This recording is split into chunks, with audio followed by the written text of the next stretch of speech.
Welcome to episode 73 of the Headspace and Timing Podcast, a show brought to you by the Change Your POV Podcast Network. As you know, September is National Suicide Prevention Month. If you're a veteran, are related or connected to a veteran, or support veterans in any way, then you know that the topic of veteran suicide is a critical conversation in our nation today. In my personal opinion, the discussion of how to impact veteran suicide should actually be a discussion about how to accurately support and treat the underlying mental health conditions that lead to suicide. That being said, I wanted to include a short series on suicide over the next 4 weeks, talking to some of the recognized experts in the field. This week, we'll be talking to Stacey Freedenthal, author of Helping the Suicidal Person, Tips and Techniques for Professionals. And in the upcoming weeks, we'll be highlighting what action steps we can take, what's currently being done to combat veteran suicide, and what the future holds. Here's a quick look at what you'll hear on this episode, then we'll jump into the conversation. Hopelessness is a feeling, not a fact. And now I can anticipate that some people will say, but there are cases where hopelessness is a fact. So I had a person submit a comment that their wife had a physical illness that's progressively degenerative, and, that it's predictable what physical disabilities she's going to experience and what pain, and that there's nothing that can reverse this. And, so that her hopelessness is justified. But even then, there's still always an opportunity for there to be an experience that transcends that pain and suffering. And I'm not willing to give up the hope that people can still find meaning and maybe even peace and grace in their life. Welcome to the Change Your POV Podcast Network. You're listening to Headspace and Timing, a show dedicated to breaking down the stereotypes about veteran mental health. My name's Dwayne France, and I'm a combat veteran of both Iraq and Afghanistan. After I retired from the Army, I took on a new mission as a clinical mental health counselor for my fellow service members.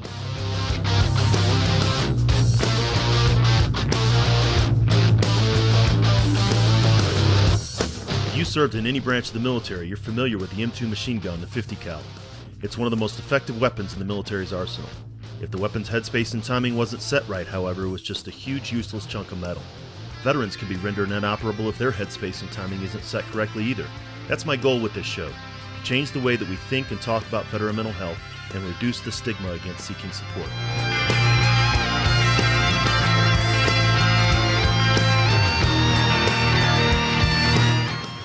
Each week, we'll talk with mental health professionals, veterans, and those who support veterans, service members, and their families. We're going to have real and honest conversations about a topic that most just don't like to talk about, veteran mental health. Let's jump into this week's conversation.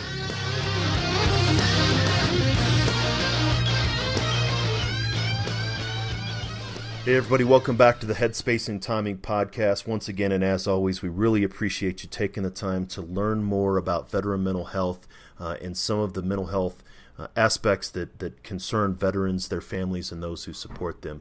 As we start in September, I really wanted to do something different this month, and as you may or may not know, September is Suicide Prevention and Awareness Month, and I have a series of shows lined up that are going to be talking about something that is near and dear to every veteran's heart that I know of, which is the veteran suicide epidemic.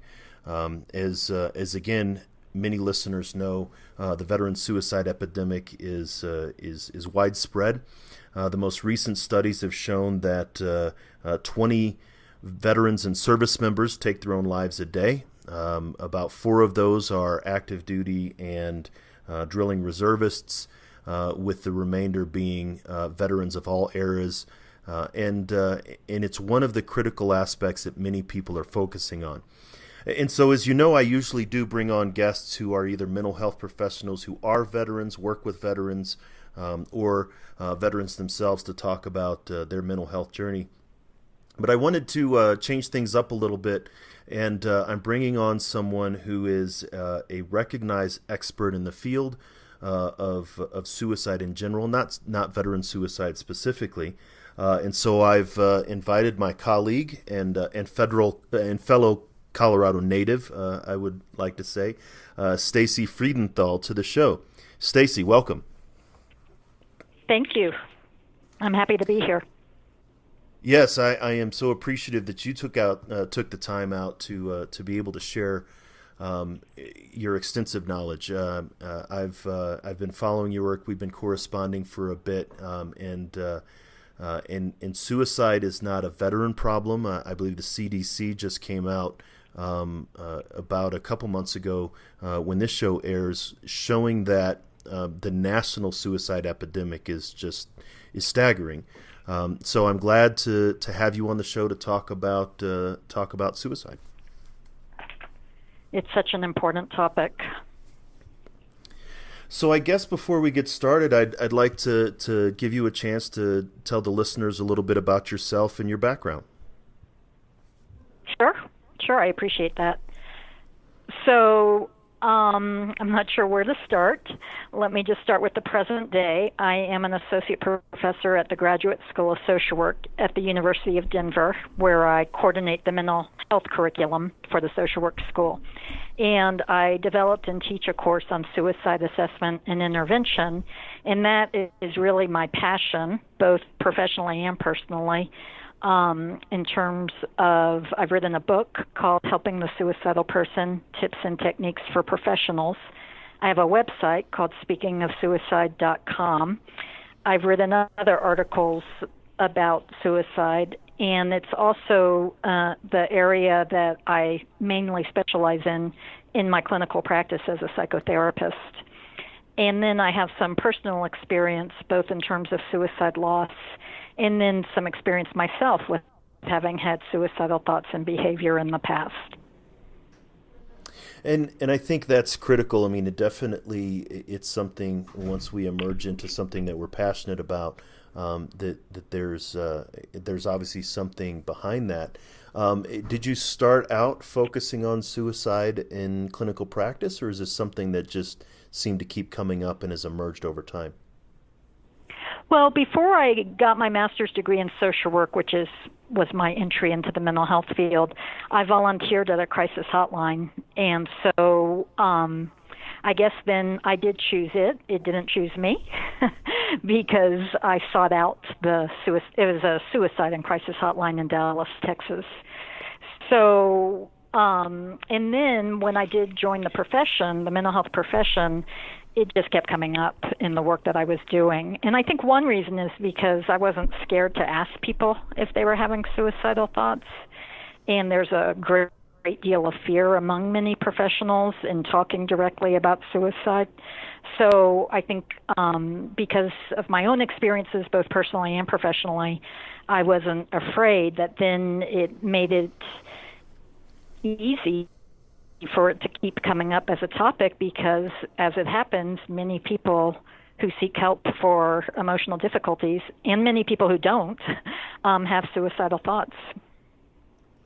Right, and I think it's one of those things that many people, it's a taboo subject, and as you said, fear. It's a fear that people don't want to approach it, but it's so much more common than many people want to talk about. It's one of those, of course, unspoken secrets in the family tree. We don't talk about our uncles or our cousins or things. As I was preparing for this, I recall probably one of my earliest memories. I was probably 11 or 12 when I went to a cousin's funeral who had taken his own life, and that was the first funeral that I had attended, I believe. And so it is this almost hidden secret or dirty secret. But I think, and you mentioned that many professionals are afraid to discuss it, and that might be coming as a surprise to maybe many listeners. It's a taboo subject for those that aren't mental health professionals, but you're saying that professionals themselves are shying away from this subject. Many are. In fact, I just came from a lunch with a colleague where she's specializing in suicide assessment and intervention too, and we both were just kind of commiserating about the different experiences we've had with professionals saying that they don't want to ask their clients if they're having suicidal thoughts. And these are professionals who have been trained and this is going to sound harsh. I don't mean for it to sound as harsh as it appears, but they should know better, because there's research that shows that asking somebody if they have suicidal thoughts does not make them suicidal. And, there's that research, but also intuitively, we know that almost everybody, if not everybody, already knows about suicide. So when we ask somebody if they're having suicidal thoughts, we're not giving them an idea they couldn't have easily come upon themselves. And the danger is that in not asking, they stay alone with their suicidal thoughts, and they get the message that it's taboo, to use the word you used, and that even a professional can't ask about it. So then how could they possibly talk about it? You know, that's the real danger, not giving somebody the idea, because people already have the idea. I mean, like you said, you were 11 and you went to a funeral. I don't know what the research is on this, or if there even is research on this, but I would bet that very young children already know about suicide. Yes, I agree. I think that, again, as I was thinking over this, and, I've had, my father was a Vietnam veteran, and three of my uncles are Vietnam veterans. Obviously, we've known about the Vietnam veteran, struggles when they returned. And so, yes, at an early age, I was familiar with what it was. I had family members who struggled with it. My first intervention as a non-professional was with a family member. And so it is something that sort of is always there. And like you, I think my early experiences with that have made me, I don't want to say fearless, I guess, if that's how we're looking at it, but it has made me, we don't have time to mess around, right? We don't have time to sort of be ambiguous. We need to understand exactly what we're working with, and just go straight to the point. That's exactly right. And I want to be clear that often when professionals describe the fears they have, and not just professionals, but students too, because my students are very open about fears that they have as well. The fear, one fear is putting the idea in somebody's head, but there are many other fears too. One fear that I hear a lot is I'm scared the person will get mad at me for asking. And in my own experience as a therapist, I've never had anybody get mad at me for asking them if they're having suicidal thoughts. A very common response is, no, I would never think of that. But it's an earnest response. It's not an angry response. And then another common response is, yes. And often that response is said very softly and very, with eyes downcast, and maybe even the person has their hand over their face because they've not shared this with anybody before and are scared. So now I'm talking about the client's fear, but moving back to the professional's fear, there are different fears that professionals have. So one is putting the idea in the person's head. Another is making the person mad by asking. Another is fear of not knowing how to respond competently, and quite frankly, fear of losing the person to suicide. So there's a lot of different layers of fear that professionals can encounter, and I'm sure I've left some off too. Those are just the ones that immediately come to my mind. Right, but I think that speaks to the fact that once the person asks the question, and then if they get an affirmative answer, which they're afraid they're going to get, then they have a level of responsibility that they may not be prepared for. Like, literally, that person's life is in my hands now, and I don't know if I mean, not that this is a conscious thought, but does that strike true to you? Oh, yeah. And there's a fear of, what if this person dies and it's my fault? There's also a fear of, what if this person dies and I get sued? And it's very difficult for people to reconcile that they have these fears when they're sitting with somebody who's dealing with something extremely painful and stressful, that then these kind of, I don't want to say selfish fears, but, kind of self-centered fears come up. But we're human, and nobody wants to have somebody die who they could have helped. And so those fears all come up. No, and I think that's very accurate. And again, plain speaking in truth is critically important. That yes, there is some people that say, well, I don't want to know because I don't know about that responsibility. Or maybe they're, like you said, they're not familiar with it. They don't know, not that they don't know how to ask. That is, I don't want to say even very easy, but that's, that's the first step. It's they don't know what to do next and next and next. But then I can see that there's a level of, like you said, rebounding on that guilt and shame that, man, why am I worried about this? I'm a horrible person for being afraid when this person's hurting, and so on and so on. And just in the individual who's asking, there's so many internal barriers before we even get to the question. Right.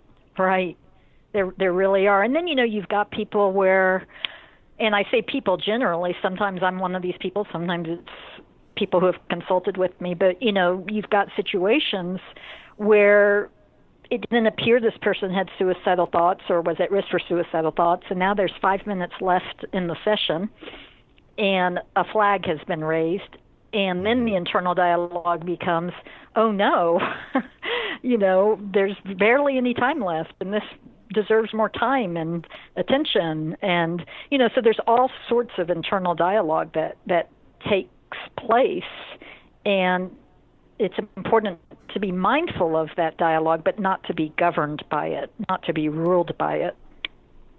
Right, and like you said, that mindfulness and that awareness, my clinical director calls that the doorknob confession, that it's what the client has been almost maybe wanting to talk about the whole time, and then here's a chance for me to drop it and then run out of the room. Veterans, I call it, smoke bomb stories, right? Where I'm going to drop a smoke bomb and then poof, I disappear.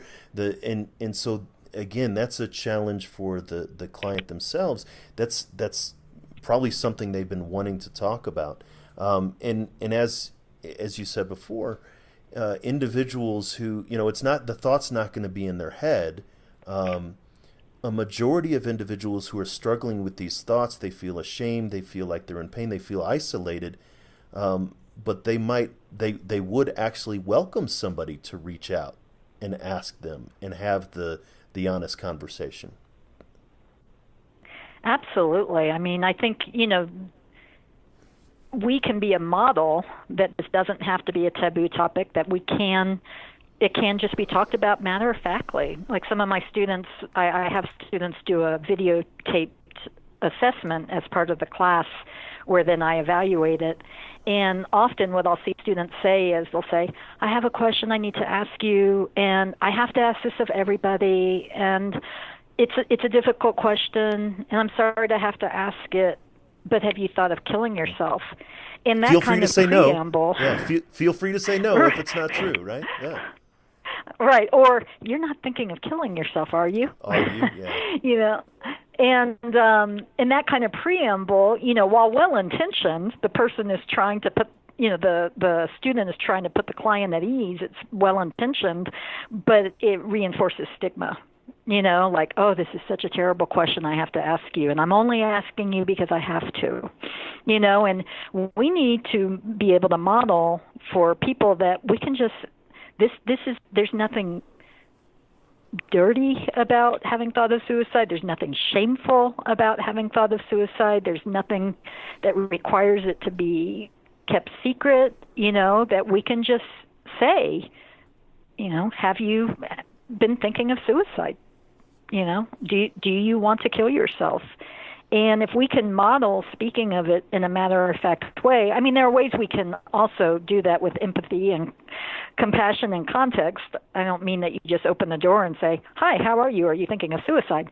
But when we can talk about it frankly ourselves, then we model for people that they can speak about it frankly. Right, absolutely. And this is something even as far back as I can remember. I was 22 years in the Army, and the Army gave us our suicide prevention briefs, and it was things like, well, if everybody's given away their possessions, that's a sign, that's a signal. I mean, and it was almost cursory, and it wasn't even checking the block. It was checking the block lightly, but now we're to the point, and again, especially with the current conflicts, that the veteran suicide epidemic has increased dramatically. Suicides overall in the country have increased dramatically. What kind of things would someone who's concerned about a loved one, what should they be looking for? Mhm. Yeah, really good question. I mean, I think, you've got the standard kind of,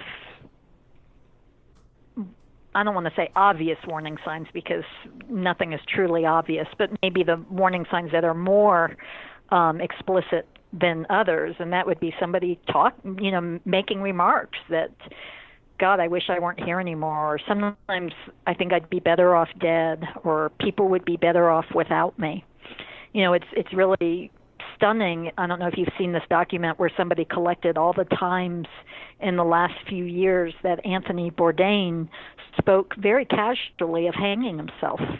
And then, as you know, about a month ago, yeah, I think they've compiled about, I don't know the exact number, but I think dozens, like maybe 25 or 30 times, where he said, "Oh, if I ever had to do that, I would hang myself in the shower."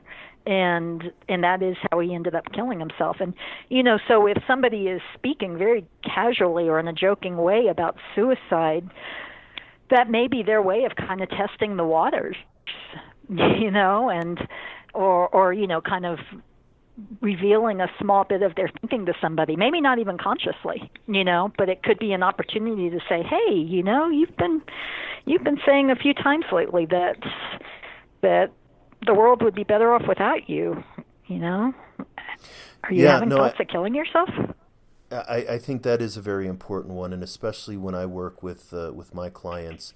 I guess there's almost a situation in which they're afraid that if the word, even if the beginning of the word suicide comes out of their mouth, I'm going to be on the phone immediately, calling the medics or the police to put him in somewhere for 72 hours, right? That immediately, if I even acknowledge that I'm doing that I've been thinking of that, that's going to happen.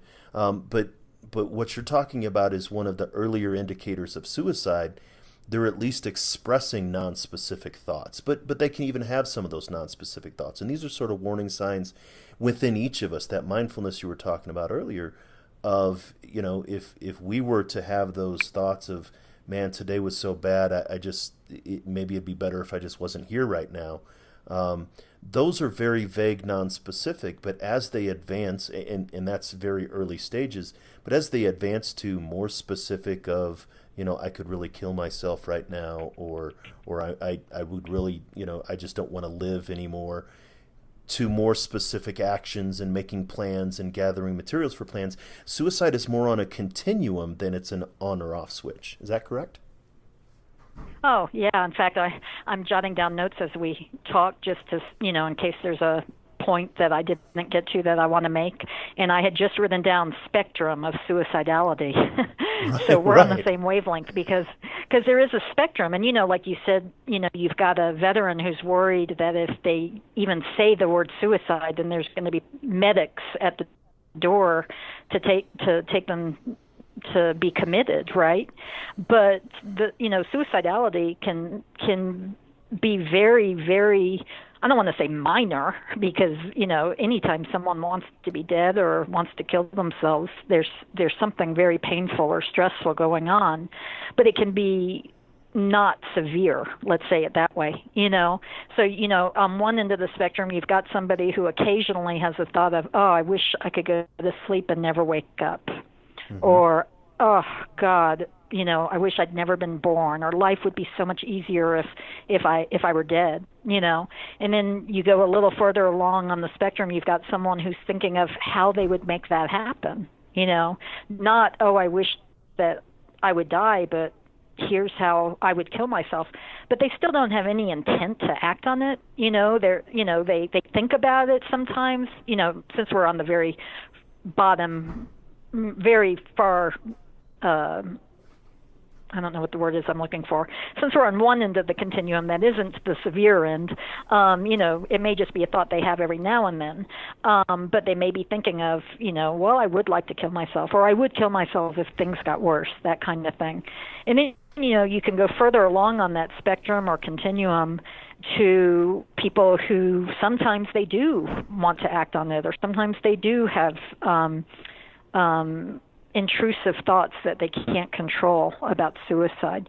And then you go further and further and further along. It's a long continuum from the very beginning to the point where someone needs to be committed to a psychiatric hospital.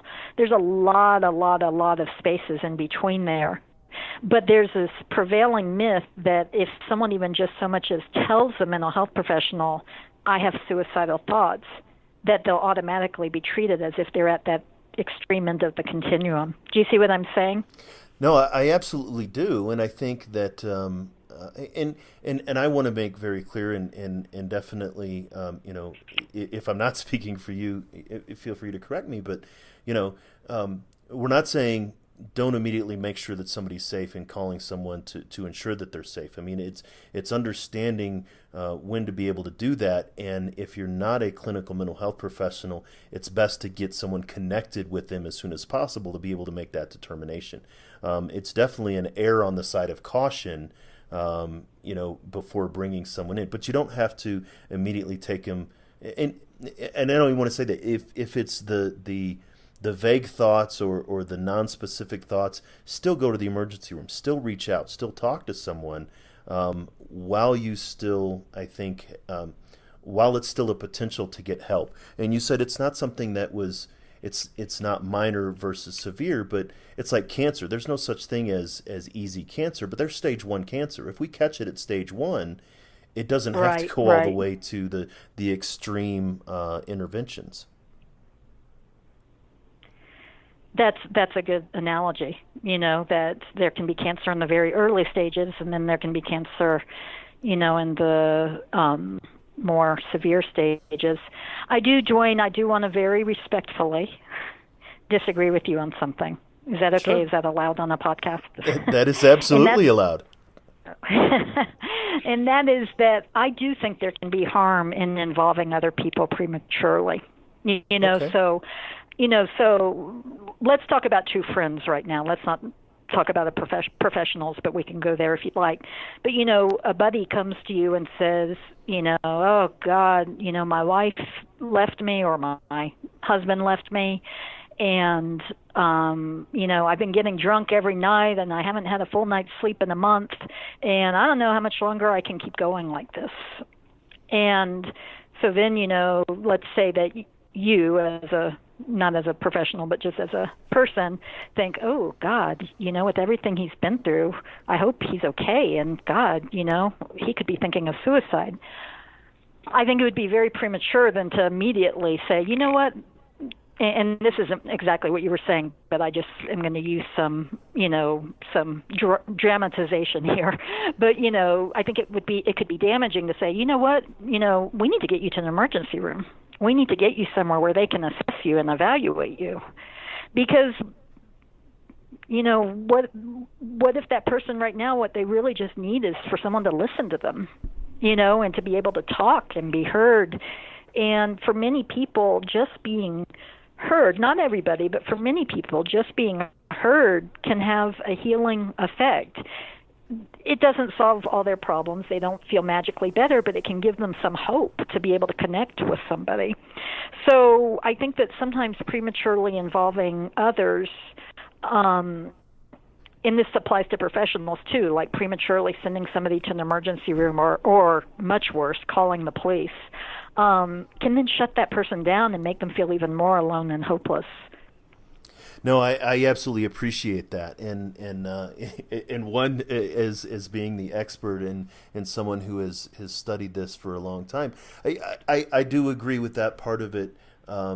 It's not an immediate, as soon as the word and then you have your hand on the phone, and it is that story, right? Being able to listen to that story, and as we're listening to that person's story, we can start to listen to those things when they start referring to things in the future. They're starting to indicate hopefulness or things, and then you can recognize that it's sort of the story has turned, and then have a discussion of how do we keep things safe for now? Is there if you were planning on pills, let me just hold them for tonight, right?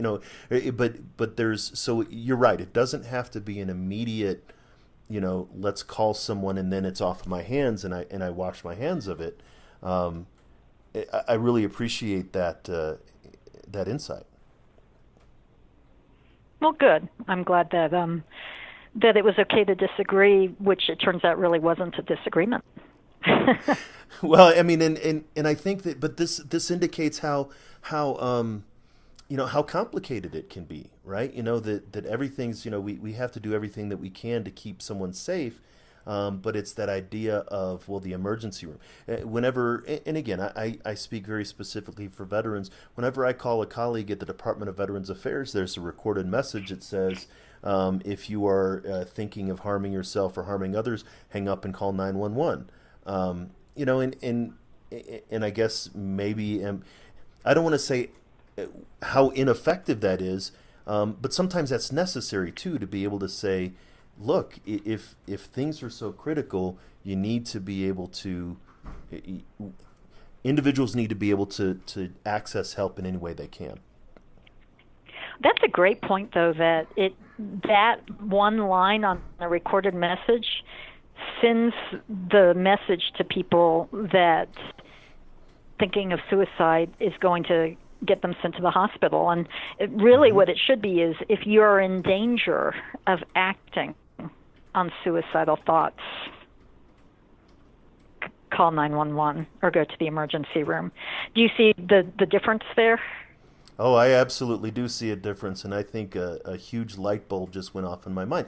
And this is it even that small of a shift. But yes, not if you're thinking of harming yourself or harming others, but if you're in danger of acting on an urge. We have urges.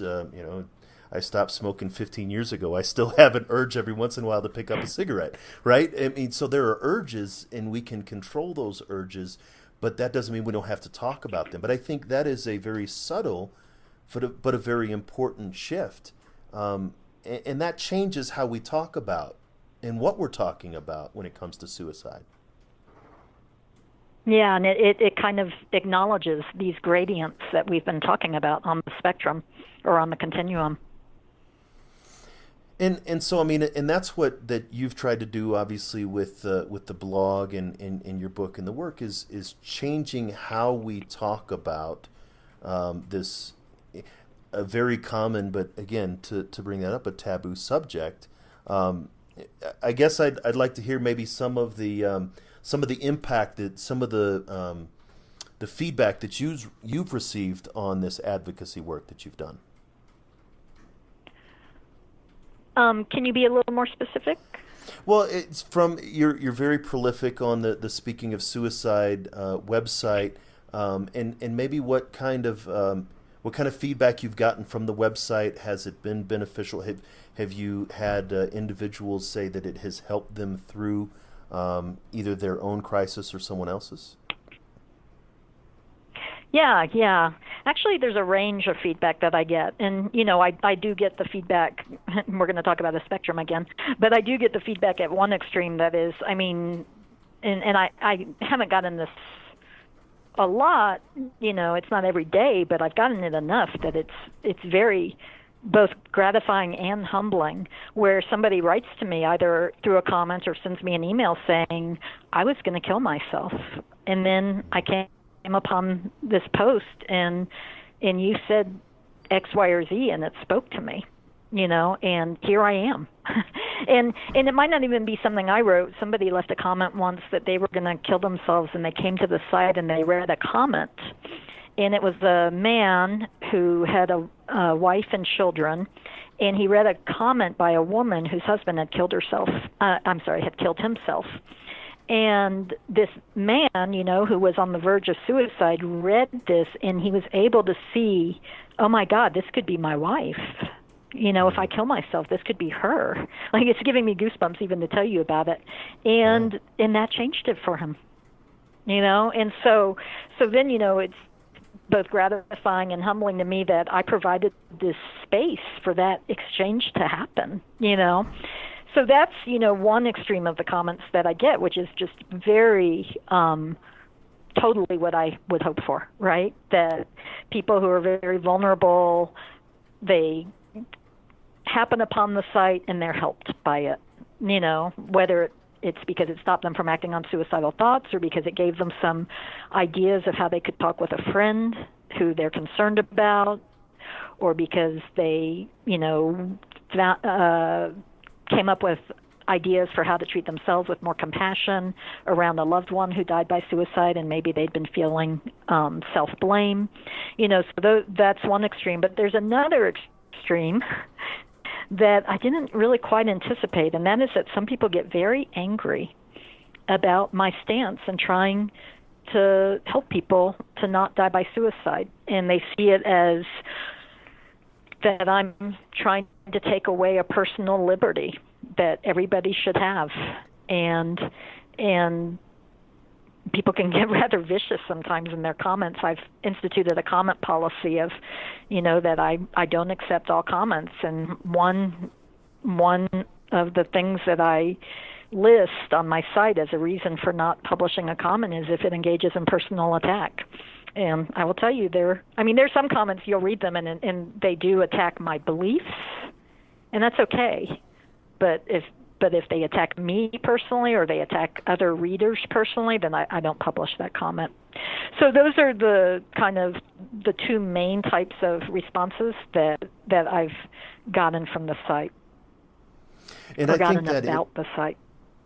Yeah, and I think that indicates the complicated nature that people have towards suicide. Again, it's not just on or off. It's not either we're for it or against it. There's conversations about chronic pain at end of life. In that kind of challenge, or those individuals like Ariel Castro, who was in Ohio, and he had kidnapped and held captive the three ladies for decades, and he took his own life when he was incarcerated. Some people may say, well, okay, he saved people money. And people that would say suicide is bad, but for these kind of things, and you're absolutely right. I've actually I did a post. My site is not just specifically about suicide, but I did one that I very clearly laid out my beliefs that no suicide is acceptable. We can have, again, the conversation about end of life, but I feel strongly about, hope for the future. And I did. I had a conversation, not just a text, but somebody actually called me and was rather upset about my stance on it. And so this is something that people feel very strongly about. And they get very angry. And and I've really had to question my views. I'm receptive to these comments, and I've really had to look at my views and ask myself, like, well, is it fair if somebody's suffering and there's no end of their suffering in sight? Is it fair to deprive them of a means to end their life on their own terms? And what I always come back to is that I am not prepared to give up hope, and I don't need to be an accomplice to their hopelessness, and so, but I think sometimes when people leave these comments for me or send me emails, they act as if I'm going door to door and giving people a lie detector test to see if they're having suicidal thoughts, and if they are, then I'm hauling them off to a psychiatric hospital. You know what I mean? Like the response is that I am invading people's lives, but this is a philosophy that I live and work by, and I think what it comes down to is that some people think the government should enable suicide, as some European countries do. And, so you've got people who think the government should provide people or provide the means for people to get. I'm mixing up my words here. That they think that the government should provide a way for people to obtain the means to suicide so that they can die peacefully on their terms without violence and without room for error. And we have that in some of the assisted in the states that permit, some people say physician-assisted suicide, but there's a move away from that term, to death with dignity or to assisted death.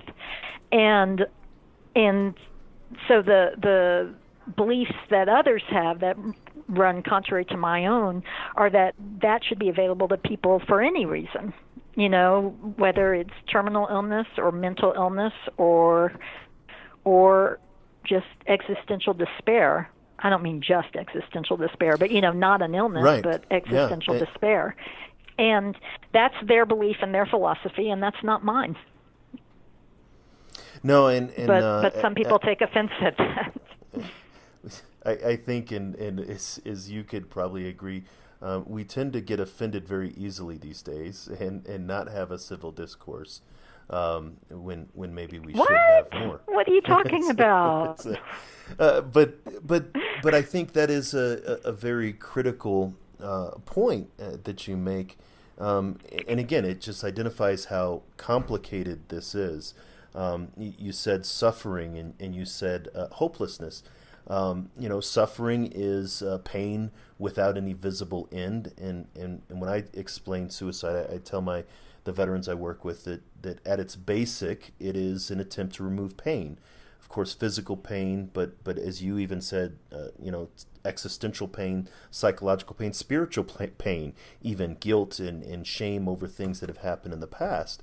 And while again the argument can be made if someone is in such chronic physical pain and at an end of life situation, then okay, we can have a discussion about that. But if someone who has no hopelessness, and I like how you said I'm not going to be party to their hopelessness, that someone who is in the prime of their life and not any physical pain, and it's not a chronic unending thing, just because that person doesn't see an end to their suffering doesn't make it true. Exactly. Hopelessness is a feeling, not a fact. And now I can anticipate that some people will say, but there are cases where hopelessness is a fact.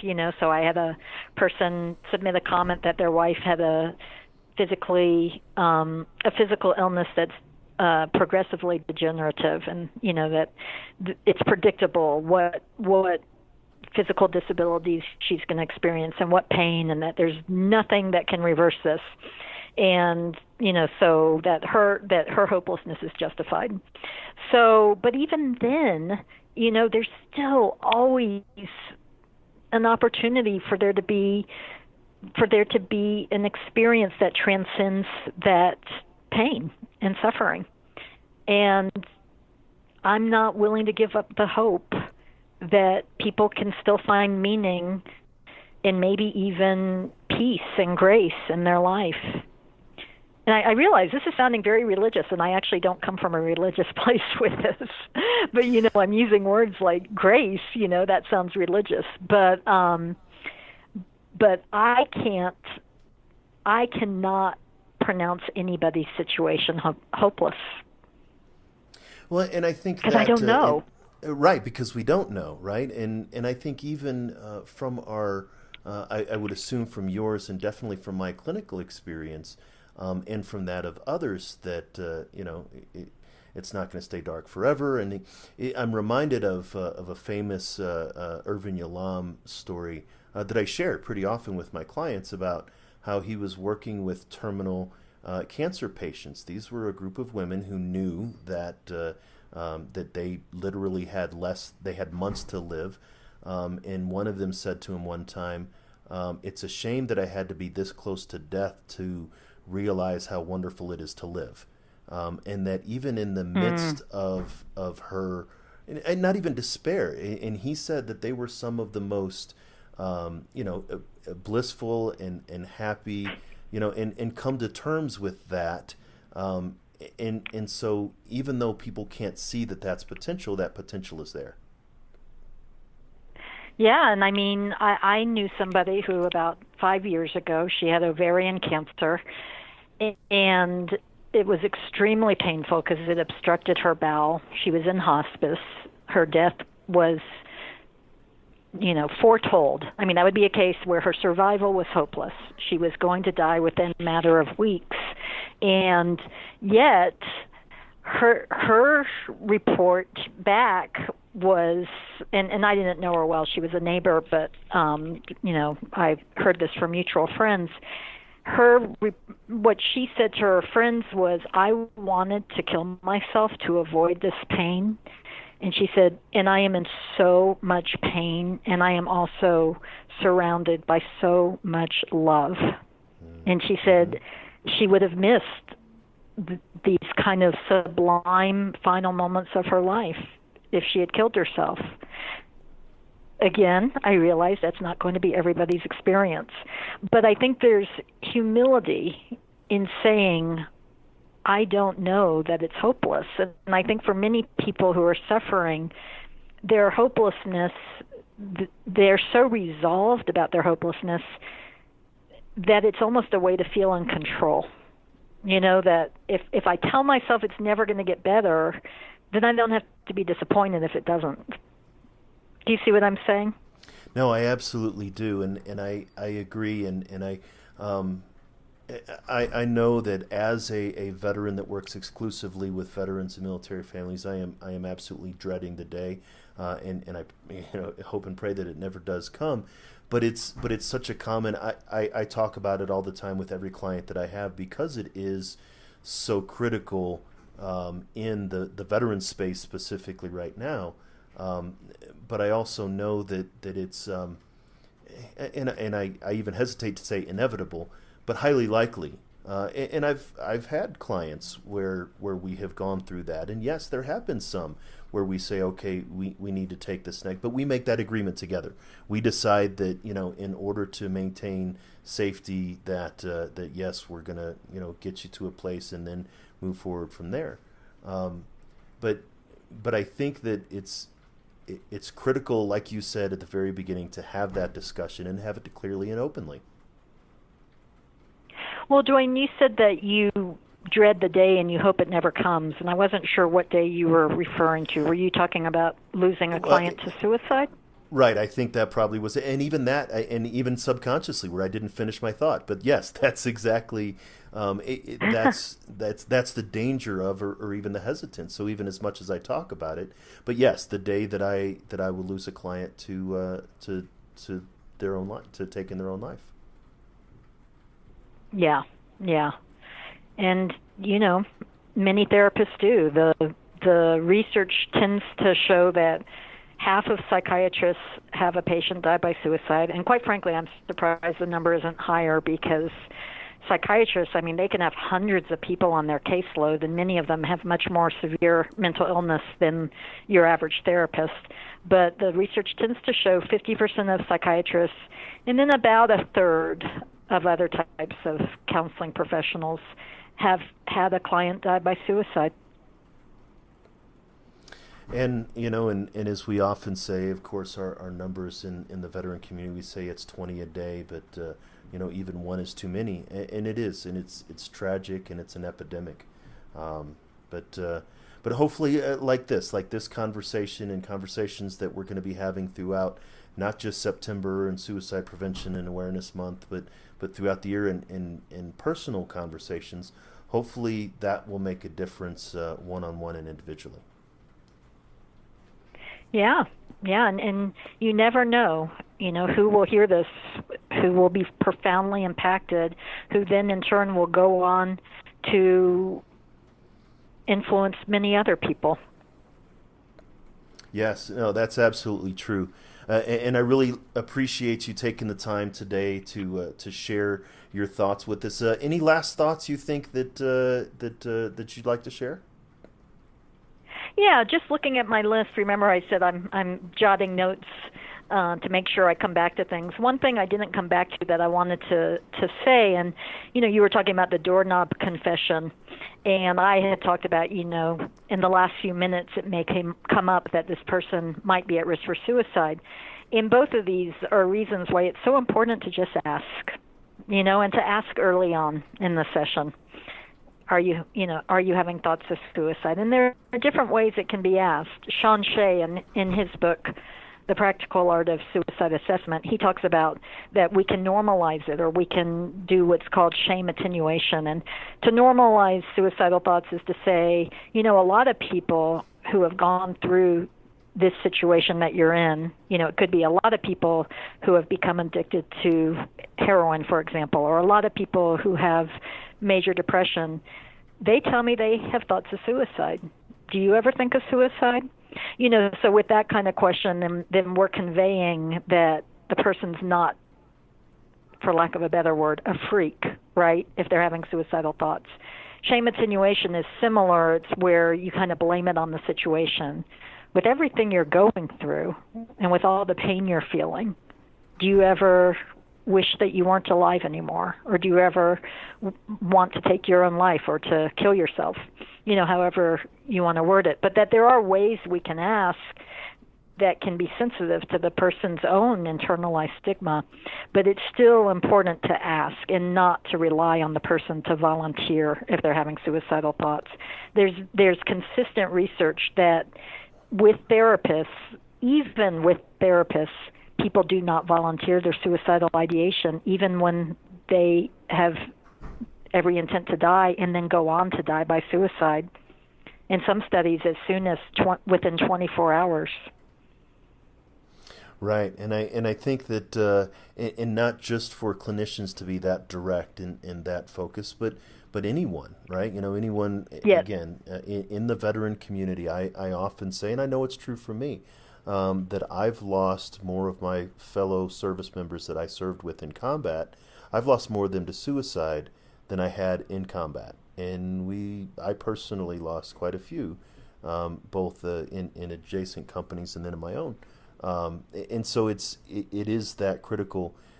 You don't need to be a therapist. You don't need to be a clinician, like you were saying earlier, to just listen to that story. And listening to that story could make all the difference in the world. Yep. It's a great note to end on.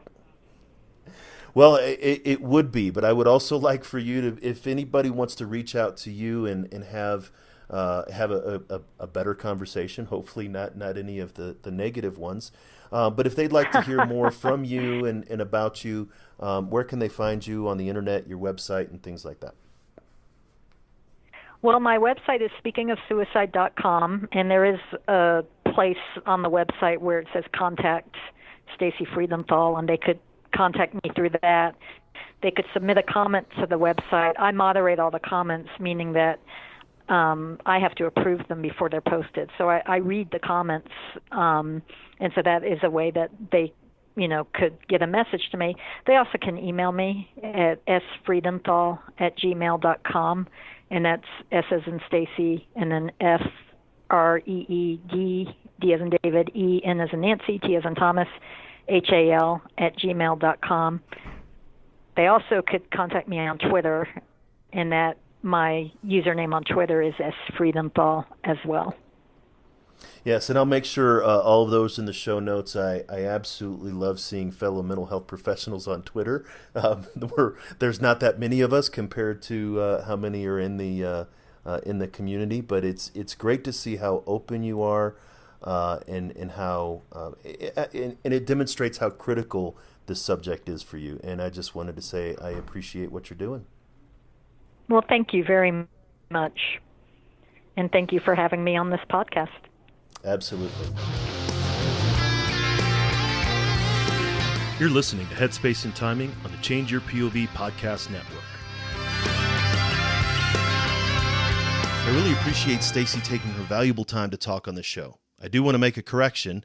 I mentioned in the beginning that Stacy was a fellow Colorado native, but she made sure after the show to let me know that she was actually a native Texan. I've known enough Texans to know that if you're from there, you're never from anywhere else. We're both currently living in beautiful Colorado, but no disrespect to Texas. It's amazing that as much as we seem to know about suicide, there's still much awareness that needs to be made. It's still a touchy subject, one that people don't feel like they can talk about. One of the things I've always tried to get across to people is ask. Ask clearly. Ask as if your buddy's life depends on it, because it likely does. You don't have to ask in a way that's intrusive, but ask in a way that reduces stigma.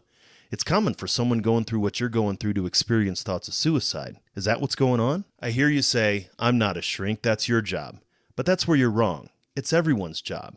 In the military, we learned enough first aid to stop bleeding and treat shock until the medic got there. We didn't stand back with our hands in our pockets. As a parent, I knew enough first aid to take care of my kids. How is this any different? It's all about making sure that those we care about are safe. Another point that I really want to drive home is the spectrum or continuum of suicidality. Stacy and I talked about it in this show. Many people think that someone is either suicidal or not, like it's an on or off switch. Instead, there are a lot of different stages that someone passes through, from vague thoughts to specific thoughts to deliberate consideration, to planning, to gathering materials for the plan, to putting the plan in action. There are a lot of stages there for someone to intervene, and the sooner we do so, the better. There are millions of resources for someone who's in a suicidal crisis. As Stacy again says here, if you're in danger of acting on suicidal thoughts or behaviors, then absolutely go to the closest emergency room. If you or someone you care about needs to talk to someone, go to veterancrisisline.net, call 1-800-273-8355 and press 1, or text 838-255. If you don't want to reach out to the Veteran Crisis Line, go to vetsforwarriors.com. This is a non-governmental national crisis line staffed by veterans for veterans. Contact them by calling 1-855-838-8255. In any way you can, if you or someone you love is in crisis, reach out.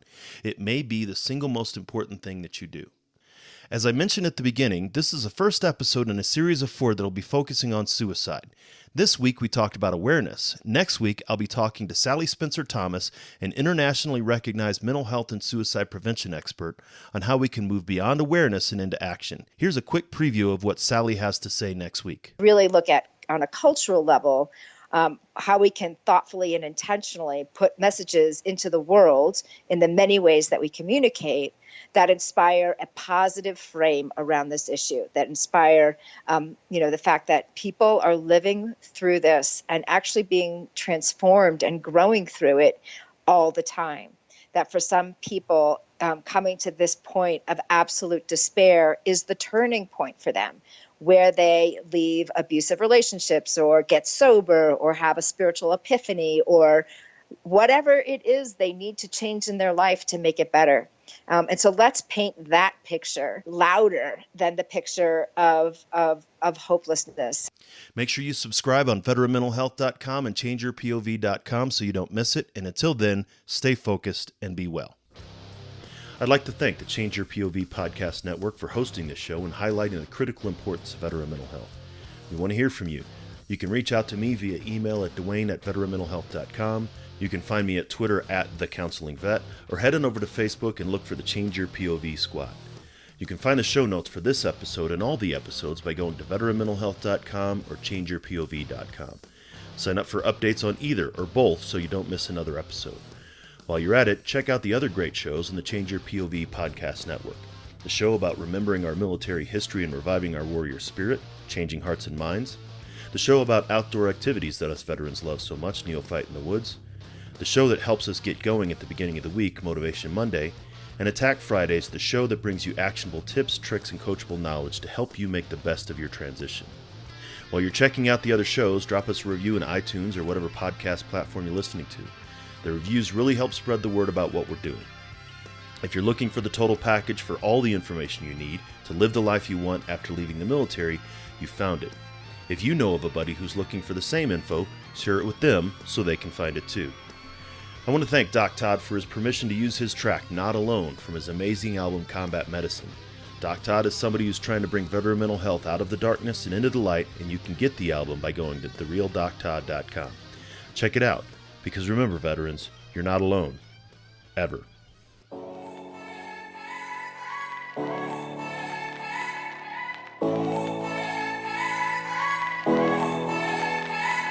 The struggle is real, found a feast and lost a soul. Eventually my drinking, it got out of control. There in darkness I roam, struggling to find home. See, suddenly death didn't feel so alone. 22 a day, destination unknown. It could have been avoided if you picked up the phone, but now you're gone, so I guess all we get is the tone. Nothing but bone weeds, overgrown, pushing up stones. I've triumphed over enemies, co-created mini-me's. Broke out facilities that tried to put an end to me. R.I.P., I'd rather grind in tranquility. Authentic tendency, embrace my ability. Oh, I try so hard to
Love you guys.